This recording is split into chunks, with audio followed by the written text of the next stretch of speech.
ازاي تتعامل مع الاكتئاب لو اصبت باكتئاب. ليه بعمل الحلقة دي؟ عشان تفهم ايه طبيعة الاكتئاب ده، ايه اللي بيحصل فيه، وازاي تاخد الخطوات المناسبة ان شاء الله ربنا يعافيك من عملية الاكتئاب لو كنت مصاب بيه.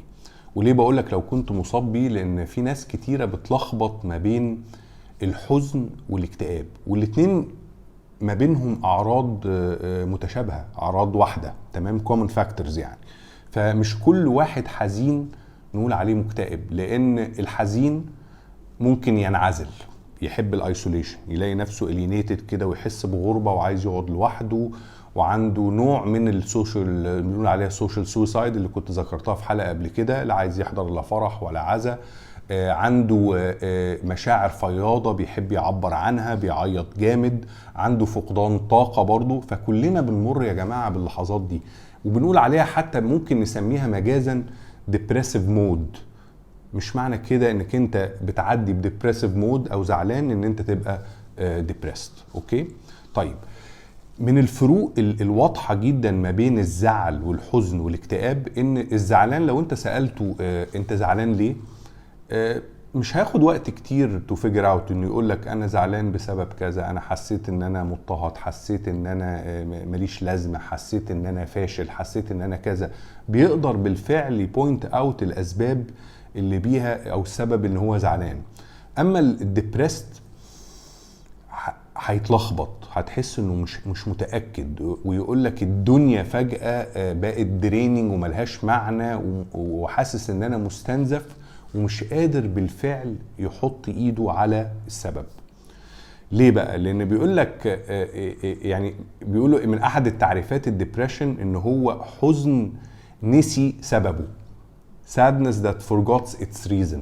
يعني كأني حصل معايا مشكلة كبيرة قوي، ومن كتر ما كانت مواجهتها عملية صعبة قوي دفنتها في الانكونشس. تاني كده بالراحة، يبقى المكتئب واجه تروما معينة، كارثة معينة، مصيبة، حاجة كبيرة حصلت معاه. وطبعا العملية هنا نسبية، لان مش كل الناس الاميونيتي سيستم او السايكولوجيكال اميونيتي بتاعتها، المناعة النفسية بتاعتها واحدة. يعني في واحد موقف معين يتعبه جامد قوي، واحد تاني يقابل نفس الموقف بس مناعته اقوى شوية فيقدر يتعامل معاه، فيقدر يعمل عملية بروسيسنج ويتعامل مع الموقف. اما شخص ممكن يكون حساس شوية، واجه مصيبة فاجعة من كتر ما هي كبيرة قوي وديفستيتنج، دفنها في الانكونشس وكأنها لم تحدث، عمل لها عملية سبريشن، دفنها وظهرت له في صورة اكتئاب. عشان كده بنقول على الاكتئاب برضو undigested تروما غير مهضومة، unresolved تروما ما اتحلتش، او unknown تروما. يعني انا صاحب الاكتئاب نفسه واجه تروما هو مش واخد باله منها. عشان كده برضو تحديدا الناس اللي بتصاب بالاكتئاب ممكن تبقى محبطة لحبايبهم واصحابهم. لان انا النهاردة لو شفت حد عزيز عليا زعلان، منعزل، متضايق، واقعد اقول له مالك، يقول لك مفيش. واحيانا المكتئب من كتر ما هو مش عارف السبب ممكن يقعد يقول لك اصل انا ما بقتش طايق المدرسه، او ما بقتش طايق الجامعه، او انا ما بقتش طايق فلان او علان. وبعد كده ممكن المشكله تتحل بعد كده ويرجع يقول لك طب بس انت لسه تعبان، لان هو بيخمن، هو ممكن بالفعل نسي السبب، وكأنه قرر في اللاوعي ان انا ابقى ديبريست او ابقى مكتئب افضل بكتير بالنسبه لي ان انا اواجه التروما دي، او اواجه المشكله اللي ممكن يعني مواجهتها تبقى عمليه ثقيله جدا ومتعبه جدا على النفس.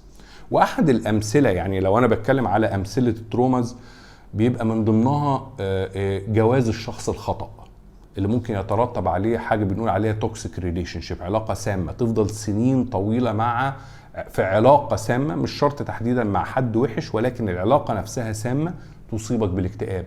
parental issues، مشاكل مع الابوين، sexual abuse ممكن تحصل، عمليه اللي هو طبعا انتهاك جنسي او تحرش جنسي بشكل يعني بشع، وممكن برضو عمليه بولينج، يعني يحصل عمليه اضطهاد من صغرك، كنت دايما ليفت اوت ودايما بتبقى ريجكتد من اصحابك وهكذا، وفضلت تتخزن وما واجهتهاش ات ذات تايم. تمام، دي من الحاجات اللي برضو من المسببات، وفي اسباب كتيره طبعا. طيب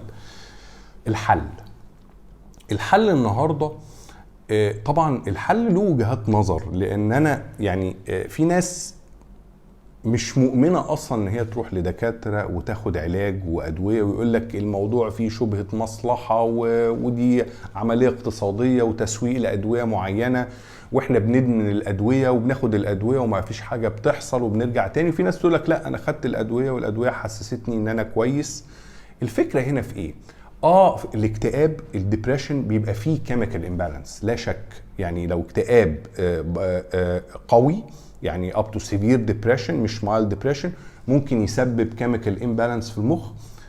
مدرسة السايكوثيرابي من وجهة نظري أفضل مدرسة، بمعنى حد ياخد أدوية، خد بالكم الأدوية لا هي الستارت ولا هي الاند، يعني لا هي البداية ولا هي النهاية، ولكن أنا بيرلي باخد أدوية تلفت المود شوية، ترفع من مودي شوية، بحيث اني اقدر اخش في حوار بناء مع السايكوثيرابيست. والحل هنا سايكوثيرابيست متواضع، بيدي مساحة، بيخش في كونفرزيشن آمن مع المصاب بالديبريشن لحد ما يوصل معاه للسبب.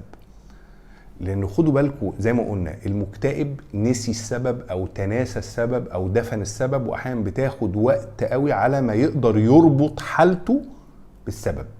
تمام، لدرجة عشان الموضوع ممكن يبقى كومبلكس أكتر، هو أصلا مش شايف جدوى الجاب ما بين الانسايت والريلايزيشن، اللي هو انه طب انا لو عرفت يعني هعمل ايه.